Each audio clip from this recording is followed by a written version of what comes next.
Hello दोस्तों, फिर से स्वागत है आपका नए वीडियो के साथ। मृत्यु के देवता ने अपने एक दूत को भेजा पृथ्वी पर। एक स्त्री मर गई थी उसकी आत्मा को लेने के लिए।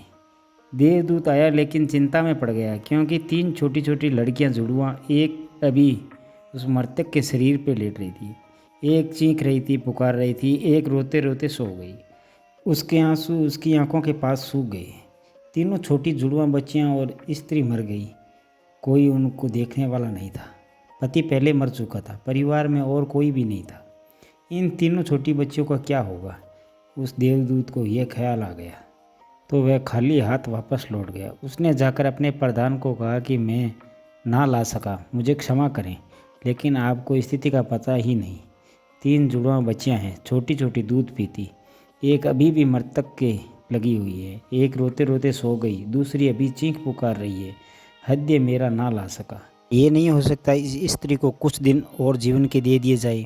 कम से कम लड़कियां थोड़ी बड़ी हो जाए और कोई देखने वाला नहीं है। मृत्यु के देवता ने कहा, तो तुम फिर समझदार हो गए हो। उससे ज़्यादा जिसकी मर्जी से मौत होती है, जिसकी मर्जी से जीवन होता है, तूने तो पहला पाप कर दिया। इसकी तुझे सज़ा मिलेगी। सज़ा ये है कि तुझे पृथ्वी पर चले जाना पड़ेगा। जब तक तुम 3 बार ना हंस लेगा अपनी मूर्खता पर, तब तक वापस ना आ सकेगा। इससे थोड़ा समझना। 3 बार ना हंस लेगा अपनी मूर्खता पर, क्योंकि दूसरे की मूर्खता पर तो अहंकार हंसता है। जब तुम अपनी मूर्खता पर हंसते हो तब अहंकार टूटता है। देवदूत को लगा नहीं, वह राजी हो गया दंड भोगने को, लेकिन फिर भी उसे लगा कि मैं ही हूँ और हंसने का मौका कैसे आएगा।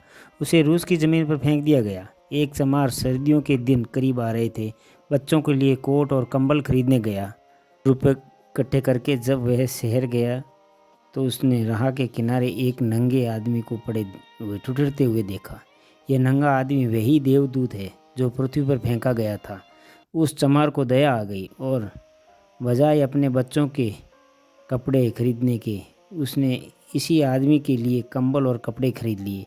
इस आदमी को कुछ खाने पीने को भी नहीं था, घर भी नहीं था, छप्पर भी नहीं था जहाँ रुक सके। तो चमार ने कहा कि अब तुम मेरे साथ ही आ जाओ, लेकिन अगर मेरी पत्नी नाराज़ हो, जो कि वह निश्चय ही होगी, क्योंकि बच्चों के लिए कपड़े खरीदने लाया था, वह पैसे तो खर्च हो गए, वह नाराज़ होकर चिल्लाए तो तुम परेशान मत होना, थोड़े दिन में सब ठीक हो जाएगा। उस देवदूत को लेकर चमार घर लौटा। ना तो चमार को पता कि देवदूत घर में आ रहा है, ना ही पत्नी को पता। जैसे ही देवदूत को लेकर चमार घर में पहुंचा, पत्नी एकदम पागल हो गई, बहुत नाराज़ हुई, बहुत चीखी चिल्लाई और देवदूत पहली बार दफा हंसा। चमार ने उससे कहा, हंसते हो, बात क्या है? उसने कहा, मैं जब 3 बार हंस लूँगा तब बता दूंगा। देवदूत हंसा पहली बार, क्योंकि उसने देखा कि इस पत्नी को पता नहीं है कि चमार देवदूत को घर ले आया है, जिसके आते ही घर में हजारों खुशियां आ जाएगी। लेकिन आदमी देख ही कितनी दूर सकता है। पत्नी तो इतना ही देख पा रही थी कि कंबल और बच्चों के कपड़े नहीं बचे हैं जो खो गए हैं। वह देख पा रही है जो मिला है उसका उसे अंदाज़ा नहीं है। मुफ्त घर में देवदूत आ गए, जिसके आते ही हजारों खुशियाँ। क्यों, क्या घट रहा है? जल्दी ही, क्योंकि वह देवदूत था। 7 दिन में ही उसने चमार का सब काम सीख लिया और उसके जूते इतने प्रसिद्ध हो गए कि चमार महीनों के भीतर धनी होने लगा। आधा साल होते होते तो उसकी ख्याति सारे लोग में पहुंच गई कि उस जैसे जूते बनाने वाला कोई भी नहीं है, क्योंकि वह जूते देवदूत बनाता था। सम्राट के जूते वहाँ बनने लगे, धन अपरंपार बरसने लगा। एक दिन सम्राट का आदमी आया और उसने कहा कि यह चमड़ा बहुत कम है, आसानी से नहीं मिलता, कोई भूल चूक नहीं करना, जूते ठीक इसी तरह से बनने हैं और ध्यान रखना जूते बनाने हैं, स्लीपर नहीं। क्योंकि रूस में जब कोई आदमी मरता है तब उसको स्लीपर पहनाकर मरघट तक ले जाया जाता है। चमार ने भी देवदूत को कहा कि स्लीपर मत बना देना, जूते बनाने हैं, स्पष्ट आज्ञा है और चमड़ा इतना ही है, अगर गड़बड़ी हो गई तो हम मुसीबत में फंस जाएंगे। लेकिन फिर भी देवदूत ने स्लीपर ही बनाए। जब चमार ने देखे कि स्लीपर बने हैं तो वह क्रोध से आग बुलबुला हो गया और लकड़ी उठाकर उसको मारने को तैयार हो गया कि तुम हमारी फांसी लगवा देगा, और तुझे बार बार कहा था कि स्लीपर बनाना नहीं है, फिर स्लीपर किस लिए? देवदूत फिर खिलखिलाकर हंसा। तभी आदमी सम्राट के घर से भागता हुआ आया। उसने कहा, जूते मत बनाना, स्लीपर बनाना है, क्योंकि सम्राट की मृत्यु हो गई है। भविष्य अज्ञात है सिवाय उसके, और किसी को ज्ञात नहीं है। आदमी तो अतीत है, आधार पर निर्णय लेता है। सम्राट जिंदा था तो जूते चाहिए थे, मर गया है तो सिल चाहिए। तब वह चमार उसके पैर पकड़कर माफ़ी मांगने लगा। मुझे माफ़ कर दे, मैंने तुझे मारा। पर उसने कहा, कोई अर्ज नहीं, मैं अपना दंड भोग रहा हूँ। लेकिन वह हंसा आज दोबारा। चमार ने फिर पूछा कि हंसी का कारण? उसने कहा कि जब मैं 3 बार हंस लूँ, दोबारा हंस लिया। इसलिए मैं भविष्य में ज्ञात नहीं है, इसलिए हम आकांक्षाएं करते हैं जो व्यर्थ है। हम अभिप्साएं करते हैं जो कभी पूरी ना होगी। हम मांगते हैं जो कभी नहीं घटेगा, क्योंकि कुछ और ही घटना तय है। हमसे बिना पूछे हमारी नीति घूम रही है और हम व्यर्थ ही बीच में शोरगुल मचा देते हैं। इसलिए शिल्पर और हम जूते बनाते हैं। मरने का वक्त करीब आ रहा है और ज़िंदगी का हम आयोजन करते हैं। तो देवदूत को लगा कि वह, मुझे क्या पता भविष्य उनका क्या होने वाला है। मैं नाहक बीच में आया और तीसरी घटना घटी कि एक दिन 3 लड़कियां आई जवान। उन तीनों की शादी हो रही थी और उन तीनों ने जूतों के ऑर्डर दिए, उनके लिए जूते बनाए जाए। एक बूढ़ी महिला उनके साथ आई थी जो बड़ी धनी थी।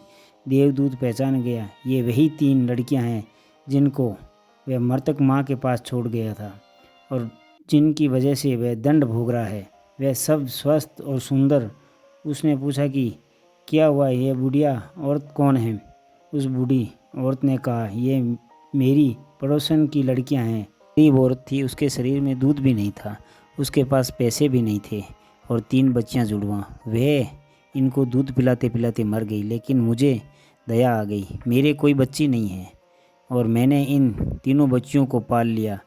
अगर माँ जिंदा रहती तो ये तीनों बच्चियाँ गरीबी और भूख और दीनता में बड़ी होती। माँ मर गई, इसलिए ये बच्चियाँ तीनों बहुत बड़े धन वैभव और संपदा में पली हैं और अब इस बुढ़िया की सारी संपत्ति की यही तीनों मालिक है।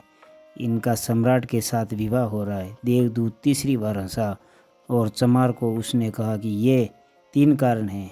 भूल मेरी थी, नीयत बड़ी है और हम उतना ही देख पाते हैं जितना पाते हैं। जो नहीं देख पाते बहुत विस्तार हैं उसका, और हम जो देख पाते हैं उससे हम कोई अंदाज़ा नहीं लगा सकते जो होने वाला है, जो होगा।